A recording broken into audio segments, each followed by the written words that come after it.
Bitboy crypto is the savior crypto needs, even though the entire industry was built without him. Now apparently it can't survive without him. Or at least that's the fight he's fighting. He's so important to this whole industry that it just would collapse without him. And he's for the people. Not for himself and making his own money. He's for the people. Never shy of drama with Bitboy. The last time his name was around here was when he was suing a Tozy, and we all know how that went, and he had to back down because everyone looked at him and said, wow, that is moronic. But we do have a video of Bitboy crypto from his stream. I'm assuming this is from his stream, of him going off and losing his mind, and he's for the people, and he has to say this to make sure that you agree with him because he's the savior that everyone needs. I don't represent the people, the fuck I don't. I'm the one who does. It's me. I'm the one out here putting the work in behind the scenes trying to save crypto while these devils, Sam Bankman-Fried, Brian Armstrong, they're trying to permanently ruin it. This is not about money for me. I hope you guys understand this. I am here fighting for you. This guy with these freaking glasses on, this douchebag, is out here trying to tell you that only the suits know what to do. Only the suits. Only the people who have all the money. They're the ones who can determine what happens. No, our bill is for the people. So a little outrage out of Bitboy, a little bit of energy there. Something going on. He's super upset. Says he's for the people, but we're gonna see shortly that he's not. He doesn't really mean that. Only for the people who want to agree that he's the savior. He has that. He's what crypto needs. But he has this very big savior complex here with Bitboy. It's screaming something that he just feels like he needs to be important. So two things can be true at the same time, is that he is most definitely not the savior of crypto.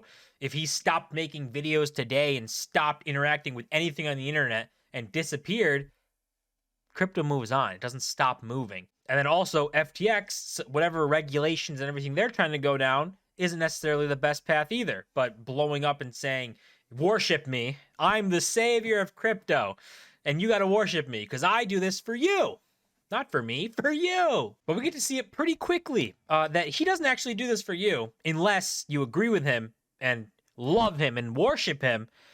Because right here you can see one of his other buddies, Mason here, put up the video and said, oh my God, Bitboy's going off. My God, he is the savior. And Dylan LeClaire said, thank God for Bitboy single-handedly saving crypto, with laughing emojis. And then you can see now, this person, Dylan LeClaire, he's not in that group of people that Bitcoin is standing up for whatever reason. He says he's for the people, but not this people. So I don't know what people he's for, but he comes back immediately. This is when you know somebody doesn't have an argument, doesn't have a point to themselves, and is just strictly trying to say things that they think is going to make them more popular, because he comes back saying, grow a mustache or don't, you prepubescent looking bitch. You can see liked by author. So Mason liked that. Interesting too, I think that Bitboy, I don't know if Bitboy was involved in this, but I know Mason had this kind of scam group like Crypto Nights or something where they went around scamming people. So, you know, scammers stay together. They got to make sure they got each other's backs. But this basically points that Bitboy has absolutely nothing going on. He has no point to what he's saying because he doesn't come back with a reason for being the savior and Lord of Savior of crypto. He comes back with an insult, which immediately invalidates whatever you're saying. And then on top of that, goes even further when Dylan says, you're projecting your insecurities a bit harder than usual today. You don't matter for Bitcoin or crypto, and I don't either. Grow up, which is exactly true. Dylan LeClaire's analysis, I look at all the time on every market, on Bitcoin, on the bond stuff that's been going on recently. I think he does good analysis, and he's way better than I would be. So looking at what he does is a good way to get information for that. But if he disappeared tomorrow too, Bitcoin doesn't stop. It keeps going. If Bitboy disappeared tomorrow, Bitcoin doesn't stop. It keeps going. But this crypto, that might stop because it's promotion, and the majority of crypto is pump and dumps. There's scams, exit scams. It's the majority to just try and make some more money. That's why you think, if you think back a decade ago, the only cryptos that you're talking about are Bitcoin. All these other cryptos that have come and went that have been super excited and people pump out and they're the next best thing, they disappear because they don't matter. Even Bitboy here, his response is still just kind of dumb, saying, we'll see, bro, gonna be sad when you die and no one remembers you existed. The fact you have to put Crypto unquote shows what a pretentious punk you are. So I got bad news for a lot of people though. There is a massive difference between Bitcoin and crypto. The vast majority of crypto, 99.99999% of it is worthless. It has no purpose. It's a scam. It is worthless. It doesn't mean really anything. And maybe that's some bias for me. I'm a much bigger Bitcoin guy than I am anything crypto. Used to hold Ethereum. As soon as they switched to proof of stake and handed over the keys, no longer interested in it. So it's Bitcoin only from here on out. And the best part about Bitcoin is it doesn't need anyone. It doesn't need a figurehead. It doesn't have talking points. It doesn't mean one thing. It doesn't represent one idea, where Bitcoin can be something completely different to somebody else than it is to me, but it can both mean the same thing at the same time, because Bitcoin is an idea and ideas are bulletproof. But these cryptos that have popped up have not been bulletproof. They've actually been scams and worthless, collapse over time and go to zero.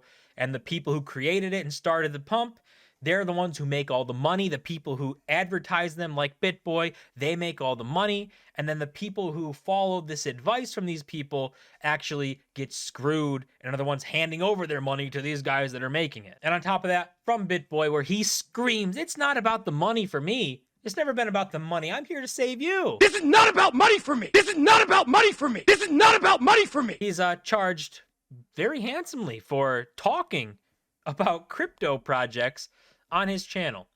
And he makes all this money because by him peddling it to his audience, they go out and buy it. The people that paid for that advertisement make a lot of money. They can dump on the pump from his audience, losing all their money. So you can see it is about the money for him. And this was leaked. He didn't put this out. This got leaked, and he was not happy when it got leaked because it showed, wow, you're absolutely fake. And he took a ton of money. He made a ton of money promoting projects that had no reason to be promoted other than to provide exit liquidity.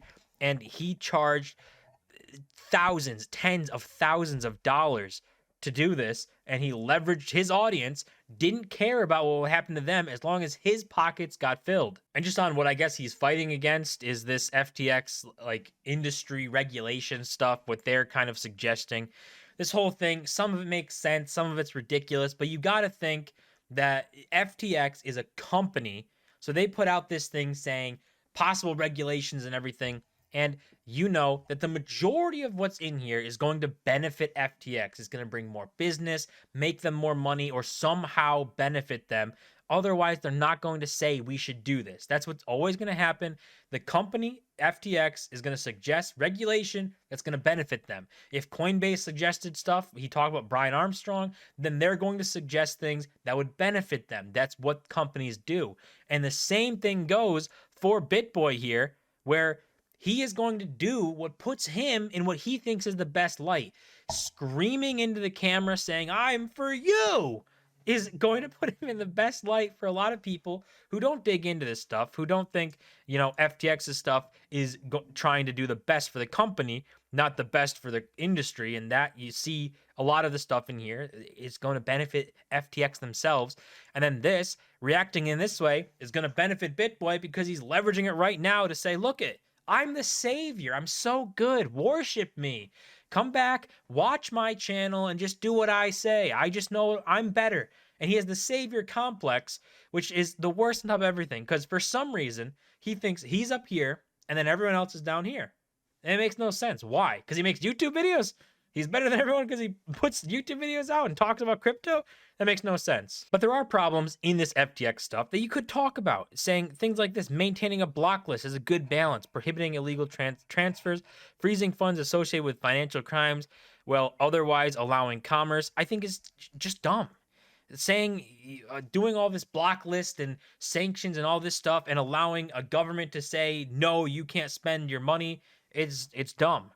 You could say it's for financial crimes and this stuff, but the worst place to commit crimes is on the blockchain, especially talking about Bitcoin, because there's cryptos that are anonymous. I think Monero is like an anonymous crypto. Bitcoin itself is the worst place to commit crime. It's super easy to track it. If you use Bitcoin illicitly, people can go on the blockchain and follow that Bitcoin around. And if you cash it out into cash, Now your name's attached to whatever exchange you had to use. Now they know your name. Or they keep following it until you make a mistake and they can find you yourself. So it's not the best place to commit crime. On top of that, it's not even the majority place where people go to commit crime. That is with cash and normal dollars. You can see the UN here says estimates between 2 to 5% of global GDP is connected with money laundering and illicit activity. 1.6 trillion to 4 trillion dollars, larger than the entire crypto market combined. And crypto's size is 2.1% of all cryptocurrency transaction volume, about 21.4 billion worth of transfers in 2019 was criminal activity. And then in 2020, criminal share fell to just 0.34% or $10 billion of transaction volume, which is nothing. Bitcoin on daily volumes has more than that. Illicit and criminal side of Bitcoin and crypto, even crypto at large, is not there. Is not the same as the traditional system, which is already extremely regulated, looked after, regulation bodies looking at everything, and they can't even control it there. So regulation, although it's still going to come for crypto, and there's still going to be something because the scams are ridiculous and they're happening 24/7, 365. Those need to stop. Crypto is not the place for illicit activities, and using that to push regulation that favors yourself, in FTX's case, favors their own company, whatever they could do, they're benefiting from this in some way. That's why they're promoting it. It's dumb. It doesn't make sense.